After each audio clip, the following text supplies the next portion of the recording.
आज मैं आपको इस वीडियो में यह बताने जा रहा हूं कि इंसान की ऐसी कौन सी गलतियां होती हैं जो इंसान को बर्बाद कर देती हैं। अगर हम अपनी बर्बादी का कारण जान ले तो हम अपने जीवन को खुशहाल बना सकते हैं। बहुत समय पहले की बात है, एक नगर में एक धनी सेठ रहा करता था। उस सेठ के पास सभी प्रकार की सुख सुविधाएं थी, लेकिन उसके कोई संतान नहीं थी। संतान के दुख में वह हमेशा चिंतित रहता था। फिर एक दिन उसे पता चला कि उसकी पत्नी गर्भवती है और वह अपनी पत्नी का बहुत ख्याल रखता था। इसलिए एक दिन उसके घर एक बेटे का जन्म हुआ। पुत्र का जन्म हुआ तो सेठ बहुत ही खुश हुआ, कोई कसर नहीं छोड़ी। उसका बेटा देखते ही देखते बड़ा हो गया।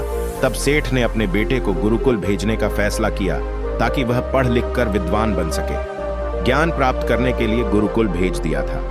गुरुकुल में वह बच्चा अच्छे से पढ़ाई करता था और अपने गुरु की सभी आज्ञाओं का पालन करता था। ऐसे में वह बच्चा धीरे धीरे वहां का सबसे होनहार छात्र बन गया। गुरुकुल में बालक ने सभी वेद, पुराण और शास्त्रों का अध्ययन किया और एक महान विद्वान बन गया। लेकिन कहते हैं ना कि समय कब बदल जाएगा यह कोई नहीं जानता। एक दिन किसी प्राकृतिक आपदा के कारण उसके माता पिता की मृत्यु हो गई, और जब उसके माता पिता की मृत्यु हुई तो बच्चे की शिक्षा पूरी नहीं हुई थी। और जब बच्चे ने खबर सुनी कि उसके माता पिता अब इस दुनिया में नहीं है और उसका सब कुछ बर्बाद हो गया है, तो लड़का इस सांसारिक मोह में बह गया। इसके बाद लड़के ने कहा कि गुरुकुल से अपनी शिक्षा पूरी करने के बाद वह अपना पूरा जीवन लोगों की भलाई में बिताएगा। फिर जब बालक की शिक्षा पूरी हुई तो उसके बाद बालक साधु बन गया और वह सांसारिक चीजों से दूर हिमालय के जंगल में चला गया। अध्यापन को विश्राम देते हुए समय के साथ उनके सन्यासी की चर्चा चारों ओर होने लगी और दूर दूर से लोग उनके पास शिक्षा लेने के लिए आने लगे, और बहुत से लोग अपनी समस्याओं का समाधान पाने के लिए भी उनके पास आने लगे। वह समस्याओं का समाधान बड़ी आसानी से कर देता था, जिससे वह पूरे राज्य में प्रसिद्ध हो गया। परंतु जिस नगर में वह रहता था वहां का राजा क्रूर व्यक्ति था। जब राजा को तपस्वी के बारे में पता चला तो उन्होंने तपस्वी से मिलने का फैसला किया। अगली सुबह राजा तपस्वी से मिलने के लिए अपने महल से निकल गया और फिर वह उसकी कुटिया की ओर गया, और वहां पहुंचकर राजा ने जब उसे साधु के रूप में देखा तो वह उसे देखता ही रह गया। उसके चेहरे पर एक अलग ही तेज था। जब वह साधु के पास पहुंचा तो उसे असीम शांति का अनुभव हुआ। साधु को प्रणाम किया और उसके पास बैठ गया और उससे बातें करने लगा। वह राजा पहली ही मुलाकात में साधु के व्यक्तित्व से इतना प्रभावित हुआ कि उसी समय से उसने अच्छाई के रास्ते पर चलने का फैसला कर लिया, और वो सोचने लगा कि इतनी सी मुलाकात में यह साथ मुझे इतना बदल सकता है तो ऐसा हमेशा रहेगा। यदि तुम मेरे साथ रहोगे तो मेरा जीवन बदल जाएगा। और यह सोचकर राजा साधु से अपने महल में चलने का अनुरोध करने लगा। राजा का आग्रह सुनकर सन्यासी माना नहीं कर पाया और वो राजमहल चलने को तैयार हो गए। तब राजा सन्यासी को महल की ओर ले गए। महल पहुंचकर राजा ने साधु की बहुत खातिरदारी की और उसके बाद राजा ने साधु को एक दाहिने कमरे में भोजन कराया। भोजन के समय साधु ने राजा को धन्यवाद दिया और राजा से जाने की अनुमति मांगी। यह सुनकर राजा ने कहा कि आप हमारे बाग में जब तक चाहे तब तक रह सकते हैं। आपको यहाँ किसी भी प्रकार की असुविधा नहीं होगी, और आप यहाँ रहेंगे तो हमारे लोगों को भी अच्छा लगेगा और हमें भी अच्छा लगेगा। यह सुनकर साधु ने राजा का प्रस्ताव स्वीकार कर लिया। राजा के आदेशानुसार सेवकों ने एक सुंदर कुटिया बनाई। उसके बाद साधु उसी कुटिया में रहने लगा। राजा ने उनकी बहुत सेवा की, लेकिन कई वर्षों के बाद राजा और रानी को किसी जरूरी काम से दूसरे राज्य में जाना पड़ा। लेकिन उन्होंने साधु की सेक के लिए एक सेवादार नियुक्त कर दिया। लेकिन राजा के जाने के बाद वह सेवादार बीमार पड़ गया और अपने घर चले गए और कभी लौटकर वापस नहीं आया। तो तपस्वी को गुस्सा आ गया और उसने राजा को खूब खरी खोटी सुनाई और राजा से कहा कि जो जिम्मेदारी आप पूरी नहीं कर सकते वह जिम्मेदारी आप क्यों लेते हो। तब राजा ने तपस्वी से पूछा और कहा कि सन्यासी, क्या मुझसे कोई गलती हो गई है? तो इसके लिए मैं आपसे क्षमा मांगता हूँ। कृपया मुझे क्षमा करें और अपना क्रोध शांत करें और बताएं कि क्या हुआ था। यह सुनकर साधु ने उससे कहा कि तुम्हारे जाने के बाद मुझे यहाँ किसी ने भोजन नहीं दिया और मुझे कई दिनों तक कष्ट सहना पड़ा। यहाँ आकर मैं भूखा रहा और किसी ने मुझसे मेरा हाल भी नहीं पूछा। यह सुनकर राजा ने तपस्वी से माफी मांगी और कहा कि आज के बाद ऐसी गलती नहीं होगी। फिर कुछ देर बाद मामला शांत हुआ। जब राजा और तपस्वी के बीच बातचीत चल रही थी तो रानी भी छुपकर सुन रही थी यह सारी बातचीत। उसके बाद राजा ने उस तपस्वी को शिकायत का मौका नहीं दिया और उसकी खूब सेवा की। लेकिन कुछ दिनों के बाद राजा को किसी जरूरी काम से अपने राज्य से बाहर जाना पड़ा। लेकिन इस बार राजा ने राज्य से बाहर जाने से पहले अपनी रानी से कहा कि जब तक मैं न आऊं तब तक तुम स्वयं ही उस तपस्वी की देखभाल करोगी। यह सुनकर रानी बोली, हाँ महाराज, आप अवश्य जाइए, मैं सन्यासी महाराज की अच्छी देखभाल करूंगी। बाद में रानी प्रतिदिन भोजन बनाकर सन्यासी महाराज के पास भेजती थी। लेकिन एक दिन रानी स्नान करने चली गई और साधु को भोजन देना भूल गई। भोजन क्यों नहीं आया? इसके बाद साधु ने सोचा कि वह स्वयं महल में जाकर देखेगा कि अब तक भोजन क्यों नहीं आया है, और फिर वह महल में पहुंच गया। जब वह महल के अंदर पहुंचा तो वहां उसकी नजर रानी पर पड़ी। रानी के लंबे लंबे काले घने केस जो कि उसकी कमर पर लहरा रही थी, उसकी कजरारी आंखें जो देखने से ही घायल कर दें, उसकी हिरनी जैसी चाल। रानी के इतने सुंदर रूप को देखकर सन्यासी चकित हो गया और रानी की सुंदरता सन्यासी के मन में बस गई और वहां से बिना कुछ कहे ही अपनी कुटिया में लौट आया। सन्यासी रानी के रूप की सुंदरता को भुला ना सका और वह खाना पीना छोड़कर अपनी कुटिया में पड़ा रहा। उसने कई दिनों तक कुछ भी नहीं खाया, जिस वजह से वह बहुत कमजोर हो गया। फिर कुछ समय बाद राजा वापस लौटे और जब उसे सन्यासी की हालत का पता चला तो वह सीधे सन्यासी के पास पहुंच गए और बोले कि हे भगवान, क्या बात है, आपको क्या हो गया और आप इतने कमजोर कैसे हो गए? किस गहरी सोच में डूबे हो? क्या मुझसे कोई गलती हो गई है? तब साधु ने कहा, नहीं राजन, आपने कोई गलती नहीं की है। यह सुनकर राजा बोले, तो फिर क्या बात है, आप मुझे बताएं, मैं आपकी समस्या का समाधान अवश्य करूंगा। यह सुनकर तपस्वी ने राजा से कहा कि आपकी रानी की अद्भुत सुंदरता को देखकर मैं उसकी सुंदरता पर मोहित हो गया हूं और अब मैं रानी के बिना नहीं रह सकता। यह सुनकर राजा हैरान हो गया और कुछ देर सोचने के बाद राजा ने उसे सन्यासी से कहा, मैं आपको रानी दे दूंगा। यह सुनकर सन्यासी बहुत प्रसन्न हुआ। फिर राजा सन्यासी को लेकर महल चले गए और जब राजा और सन्यासी महल पहुंचे तो उस दिन रानी ने अपने सबसे सुंदर वस्त्र और आभूषण पहने थे। फिर राजा रानी के पास गया। राजा ने रानी से कहा कि इस साधु की मदद करनी चाहिए, वह बहुत कमजोर स्थिति में जा चुका है और मैं नहीं चाहता कि एक बुद्धिमान व्यक्ति की हत्या का कलंक मेरे सिर पर लगे। राजा की यह बात सुनकर रानी ने राजा से पूछा कि आखिर इन सन्यासी के इस दुख का कारण क्या है? तो राजा ने रानी से कहा कि सन्यासी आपकी अद्भुत सुंदरता के दीवाने हो गए हैं। राजा की यह बात सुनकर रानी ने कहा कि राजन, आप चिंता मत करिए, अब आप सब कुछ मेरे ऊपर छोड़ दीजिए। मुझे पता है कि मुझे अब क्या करना है। आपके ऊपर ना तो सन्यासी की हत्या का पाप लगेगा और ना ही उससे मेरे पवित्र धर्म का नाश होगा। रानी की यह बात सुनकर राजा ने रानी को सन्यासी को सौंप दिया। उसके बाद सन्यासी रानी को लेकर कुटिया पर पहुंचे। जब रानी सन्यासी की कुटिया पर पहुंची, रानी ने सन्यासी से कहा कि हमें रहने के लिए घर चाहिए, हम इस झोपड़ी में नहीं रह सकते। यह सुनकर सन्यासी राजा के पास गया और राजा से जाकर बोला कि हे राजन, हमें रहने के लिए घर चाहिए।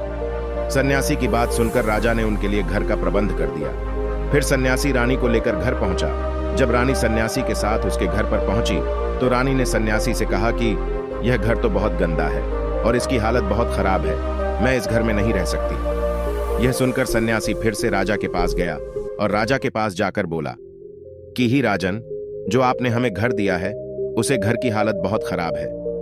सन्यासी की बात सुनकर राजा ने उस घर की हालत ठीक करवा दी।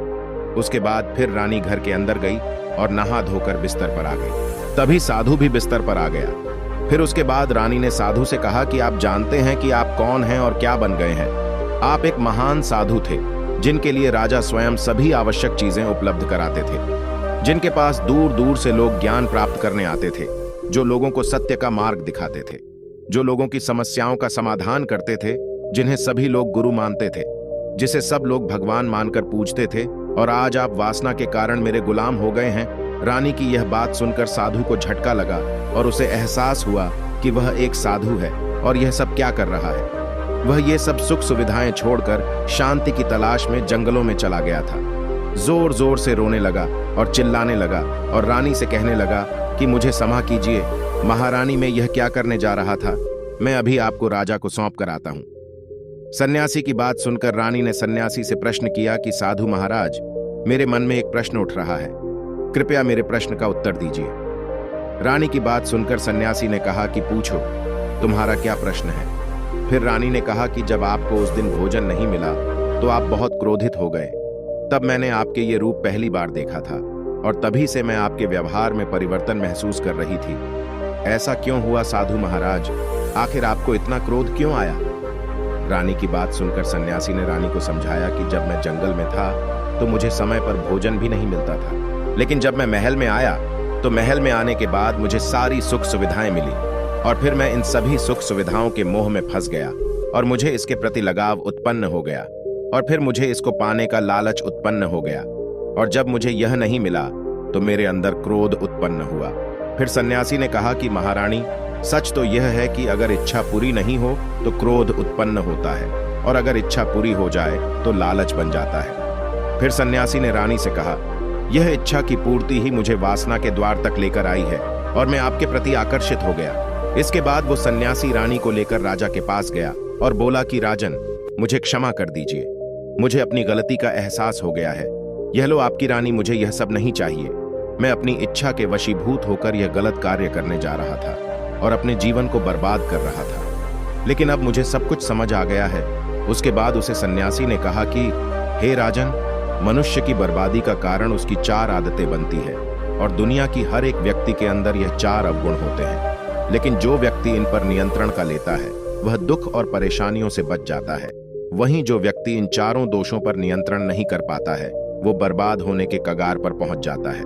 यह सुनकर राजा ने कहा कि महाराज, आप मुझे वो 4 आदतें बताइए जिससे कि मनुष्य की बर्बादी हो जाती है। फिर सन्यासी ने राजा को मनुष्य को बर्बाद करने वाली आदतों के बारे में बताया कि हे राजन, मनुष्य को बर्बाद करने वाली पहली आदत है इच्छा, क्योंकि इच्छा ही दुनिया की हर एक व्यक्ति के अंदर सबसे पहला अवगुण होता है और जो व्यक्ति अपनी इच्छाओं को नियंत्रण में नहीं रख पाता है वह जीवन के किसी भी क्षेत्र में सफल नहीं हो पाता है, क्योंकि जैसे ही उसकी एक इच्छा पूरी होती है वह दूसरी की ओर बढ़ाने लगता है और दूसरी पूरी होती है तो तीसरी इच्छा उसके मन में जागृत हो जाती है और फिर ऐसे करते करते इच्छाओं पर नियंत्रण न होने के कारण इसी जाल में उलझा रहता है और दुखी रहता है। इसीलिए राजन, जब हम इच्छाओं पर नियंत्रण पा लेते हैं तो हम हमारे मन पर भी नियंत्रण पा लेते हैं और जब हमारा मन हमारे बस में होता है तो हमें सुखी प्राप्ति होती है।